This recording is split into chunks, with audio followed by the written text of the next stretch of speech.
Acid ಬೀಳೋಕ್ಕಿಂತ ಮುಂಚೆ 87 ನಾನು ಮದುವೆ, ಅದಕ್ಕಿಂತ ಮುಂಚೆ ನನಗೆ ಗೊತ್ತಿಲ್ಲ, ನಾನು ಅಸೋಸಿಯೇಟ್ ಆಗಿರಲಿಲ್ಲ.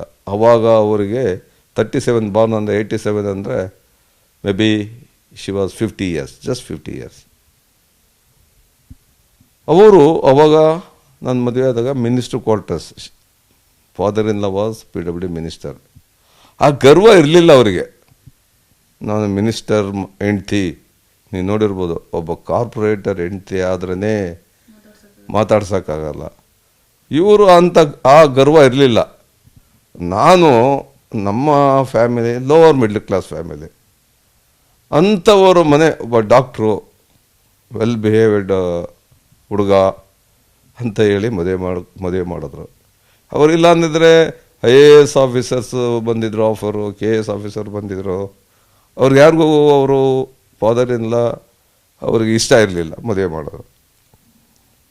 ಅಲ್ಲಿ ಅವರು ಆ್ಯಸ್ ಎ PWD ಮಿನಿಸ್ಟರ್ ಹೆಂಡ್ತಿ, CM ಚೀಫ್ ಮಿನಿಸ್ಟರ್ ಹೆಂಡ್ತಿ, ಪ್ರೈಮ್ ಮಿನಿಸ್ಟರ್ ಹೆಂಡ್ತಿ, ದೆನ್ ಫಾರ್ಮರ್ ಪ್ರೈಮ್ ಮಿನಿಸ್ಟರ್ ಆದರು. ಆವಾಗ ಆ್ಯಸಿಡ್ ಬಿತ್ತು. ಆ PWD ಮಿನಿಸ್ಟ್ರು ಹೆಂಡ್ತಿಯಾಗಿ ಅವರು ಇದೇ ಅವ್ರದ್ದು ದಿನಚರಿ. ಏಕೆಂದರೆ ಆವಾಗ PWD ಮಿನಿಸ್ಟರ್ ಆಗಿರುವಾಗ ಅಡುಗೆ ಮಾಡೋದಕ್ಕೆಲ್ಲ ಕೆಲಸಗಾರ ಇರೋರು. ಅವರು ದೇವ್ರ ಪೂಜೆ ಮಾಡೋರು. ಮತ್ತೆ ಅದು 1 ಗಂಟೆ 2 ಗಂಟೆ ಆದಮೇಲೆ ಇದೇ ಅವ್ರದ್ದು ರೂಟೀನು, ಕೆಲಸ ಬಂದವ್ರಿಗೆ ಕೆಲಸ ಮಾಡಿಕೊಡೋದು. ಅವರು ಯಾವುದೇ ಸಮಯದಲ್ಲಿ ಆ ಗರ್ವ ಇರಲಿಲ್ಲ. ಯಾವುದು, ನಾನು ಅವರ ಹೆಂಡ್ತಿ, ನಾನು ಏನು ಬೇಕಾದ್ರೂ ಮಾಡ್ಬೋದು, ಹೋಗಿ ತಿರುಗೋದಾಗಲಿ,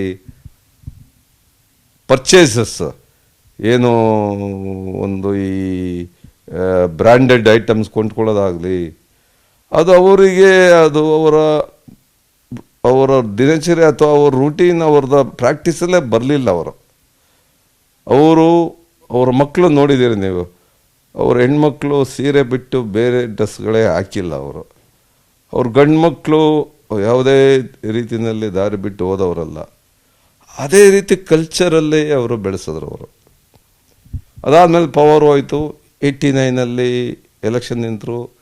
ಅದೊಂದು ಟೈಮಲ್ಲಿ ಮಾತ್ರ ಅವರು ಎಲೆಕ್ಷನ್ ಕ್ಯಾಂಪೇನ್ಗೆ ಹೋದರು. ಅದಾದಮೇಲೆ CM ಆದರು. 94 CM ಆದಾಗ ಅವರು ಆ ಟೈಮಲ್ಲಿ ಯಾವಾಗ 89 ಬಿಟ್ಟು ಬಂದಾಗ ಡಾಕ್ಟರ್ ಮಂಜುನಾಥ್ ಮನೆಯಲ್ಲಿ ಎಲ್ಲರೂ 7 ಫ್ಯಾಮಿಲಿನೂ ಒಟ್ಟಿಗೆ ಇದ್ವಿ. ಎಷ್ಟು ಚಿಕ್ಕ ರೂಮು, ಫಾದರ್ ಇಲ್ಲಂದು ಸಹ ಅಲ್ಲೇ ಇದ್ದರು. ಆಮೇಲೆ 94 CM ಆದರು. ದೆನ್ ಮಿನಿಸ್ಟರ್ ಕ್ವಾರ್ಟರ್ಸ್ಗೆ ಹೋದರು.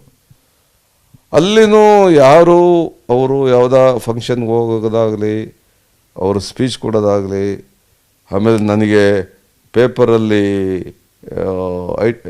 ನ್ಯೂಸ್ ಬರೋದಾಗಲಿ ಅಂತ ಅವರು ಯಾವತ್ತೂ ಇಷ್ಟಪಟ್ಟವರಲ್ಲ. ಅದಾದಮೇಲೆ ಪ್ರೈಮ್ ಮಿನಿಸ್ಟರ್ ಆದರು. ಪ್ರೈಮ್ ಮಿನಿಸ್ಟರ್ ಆಗಿ ನಾನು ಜೊತೆಲಿ, ನನ್ನ ವೈಫ್ ಜೊತೆಗೆ ಅಲ್ಲಿದ್ವಿ ಡೆಲ್ಲಿಯಲ್ಲಿ 6 ತಿಂಗಳು. ಅಲ್ಲೂ ಯಾವುದೇ ರೀತಿ ಅವರು ಆಸೆ ಪಡಲಿಲ್ಲ. ನೆಕ್ಸ್ಟ್ ಏನಾಯಿತು, 2001ನಲ್ಲಿ ಆ್ಯಸಿಡ್ ಬಿತ್ತು. ಅದೊಂದು ಇನ್ಸಿಡೆನ್ಸ್ ನಿಮಗೆ ಹೇಳ್ತೀನಿ. ಆ್ಯಸಿಡ್ ಬಿದ್ದಾದ ಮೇಲೆ 96% ಮಾರ್ಟಾಲಿಟಿ ರೇಟ್ ಅಂತ ಡಿಕ್ಲೇರ್ ಮಾಡಿದ್ರು. ಅಂದರೆ ಓನ್ಲಿ 4% ಉಳಿಯೋ ಸಾಧ್ಯತೆ, 96% ಅವರು ಸತ್ತೋಗೋ ಪಾಸಿಬಿಲಿಟೀಸ್ ಇದೆ ಅಂತ ಡಿಕ್ಲೇರ್ ಮಾಡಿದ್ರು ಡಾಕ್ಟ್ರು. ಆದ್ರೂ ಓಪ್ಸ್ ಬಿಡುತ್ತಾನಲ್ಲೇ ಅಲ್ಲಿ ಒಂದು ಬ್ಲಾಕ್ ಪೂರ್ತಿ ಆದಿಕೇಶದ ಬಿಡಿಸ್ಕೊಟ್ಟು ಟ್ರೀಟ್ಮೆಂಟ್ ಕೊಡಿಸಿ ರಿಕವರ್ ಆದರು. ರಿಕವರ್ ಆದಮೇಲೆ ಏನಾಯಿತು, ಅರ್ಧ ಮುಖ ಅಕ್ವರ್ಡ್ ಆಗೋಯ್ತು, ಸ್ಕಾರ್ ಆಯಿತು. ನಾವೆಲ್ಲ ಏನು ಅಂದ್ಕೊಂಡ್ವಿ, ಇದೊಂದು ಇಂಪಾರ್ಟೆಂಟು, ಏನು ಅಂದ್ಕೊಂಡ್ವಿ, ಆ ಸ್ಕಾರಲ್ಲಿ nobody can go out of the house. ಈಗಲೂ ನೋಡಿದ್ರಿ ಫೋಟೋದಲ್ಲೆಲ್ಲ, ಅರ್ಧ ಕೂದಲಿಲ್ಲ, ಸ್ಕಾರು, ಮುಖ ಎಲ್ಲ ಅರ್ಧ ಸ್ಕಾರು. ಇವರು ಮೋಸ್ಟ್ಲಿ ಮೂಲೆ ಸೇರಿಬಿಡ್ತಾರೆ, ಅವ್ರು ಆಚೆ ಎಲ್ಲೂ ಹೋಗಲ್ಲ ಅಂತ ಅಂದ್ಕೊಂಡ್ವಿ. ಬಟ್ ಅವರ ಧೈರ್ಯ, ಅವ್ರದ್ದು ಕರೇಜು ಮೆಚ್ಚಬೇಕು.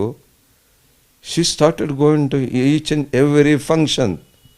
ಯಾರೇ ಬಂದು ಕರೆದ್ರು ಬರ್ತ್ಡೇ, ಮದುವೆ, ಜಾತ್ರೆಗಳು, ಊರಲ್ಲಿ ಏನಾರಾದರೂ ಫಂಕ್ಷನ್ನು, ಬೆಂಗಳೂರಲ್ಲಾದರೂ ಫಂಕ್ಷನ್ನು ಎಲ್ಲ ಅವರು ಯಾವುದಕ್ಕೂ ಹೆಸಿಟೇಷನ್ ಮಾಡಲಿಲ್ಲ.